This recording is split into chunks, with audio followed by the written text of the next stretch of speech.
Salle Georges Tarrer à Bergevin, jeudi 24 novembre, place aux sciences pour cette nouvelle conférence de l'Université du temps libre. Une conférence organisée par le service de formation continue de l'Université des Antilles. Place donc aux sciences et plus précisément aux mathématiques. Cette matière joue un rôle indéniable dans les travaux scientifiques. Aucune langue ne peut dépasser les mathématiques en termes de rigueur. Et pour certains problèmes, certains phénomènes, quand ils sont très complexes et de très grande envergure, on a besoin d'un langage précis, rigoureux. Et là, c'est le langage mathématique qui nous aide à retranscrire la réalité pour essayer de la comprendre et d'anticiper aussi les différents phénomènes à venir. Des travaux de mathématiques importants, menés en toute discrétion, mais qui pourtant gagnent à être connus du grand public. D'où le thème de cette conférence.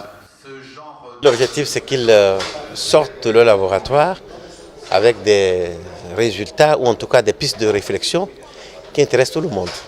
En particulier donc les personnes qui, dans la vie de tous les jours, se battent pour vivre au mieux et qui, à travers leurs impôts, favorisent la recherche. Donc ils seraient bien contents d'avoir au moins un temps soit peu un retour sur investissement quand les chercheurs font des travaux qui intéressent leur vie de tous les jours. Une conférence grand public avec les mathématiques comme sujet, un véritable défi qu'il fallait absolument relever, estime le directeur du LAMIA. Il est fondamental et il est très difficile. Il est très difficile parce qu'il s'agit effectivement de mathématiques et que c'est plus compliqué d'expliquer l'intérêt des mathématiques que l'intérêt de la médecine, de la biologie ou même de l'histoire. Donc c'est un exercice difficile, mais c'est justement parce qu'il y a ce fossé entre la population et les mathématiques qu'il est nécessaire. L'un des freins à l'ouverture des mathématiques à la société résiderait donc dans la méconnaissance du rôle des maths dans le quotidien de monsieur et de madame tout le monde. Les gens ne savent pas trop ce que c'est, à quoi ça sert et il y a tout de suite un blocage quand on entend le mot mathématique. Donc on essaie de le prononcer le moins souvent possible. Et d'ailleurs dans le titre de l'exposé, aujourd'hui de la conférence, on a triché un peu.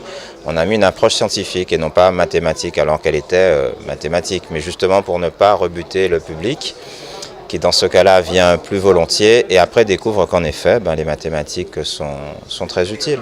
En effet, pas de développement scientifique sans mathématiques. Les travaux de mathématiques appliquées permettent de répondre à des questions pratiques comme la distribution d'eau ou le transfert énergétique. Deux thèmes qui ont été abordés au cours de cette conférence. Il y a beaucoup de questions que l'on essaye de résoudre, c'est le domaine de ce qu'on appelle les maths appliquées, qui proviennent de nos collègues physiciens, de nos collègues hydraulistes, de nos collègues énergiciens. Et ce n'est pas simplement, comme on l'imagine, le mathématicien qui se pose en se levant le matin sous la douche une question métaphysique, mais plutôt essayer de répondre à des questions pratiques de nos collègues ou des ingénieurs. Des questions auxquelles le public de la conférence de l'UTL est venu chercher des réponses. Quelles sont nos capacités finalement de gérer la crise actuelle qu'on connaît vis-à-vis du problème de l'eau en Guadeloupe? Est-ce qu'on a les outils, est-ce qu'on a les compétences? Et finalement, je pars un peu rassuré de cette conférence, c'est-à-dire que là ici on a un acteur qui n'est pas forcément identifié pour agir dans cette situation, mais finalement qui semble être en capacité d'apporter une solution un peu alternative. Si certains sont venus chercher des réponses, d'autres repartent avec des convictions renforcées. Ça confirme ce que je pense, c'est que, je redis, il y a un potentiel énorme à l'université pour plein de choses. Il n'y a pas que le réseau d'eau, on peut les solliciter pour une multitude d'activités. Je sais qu'ils ont un laboratoire de recherche sur les enrobés, par exemple, où ils ont fait des choses extraordinaires.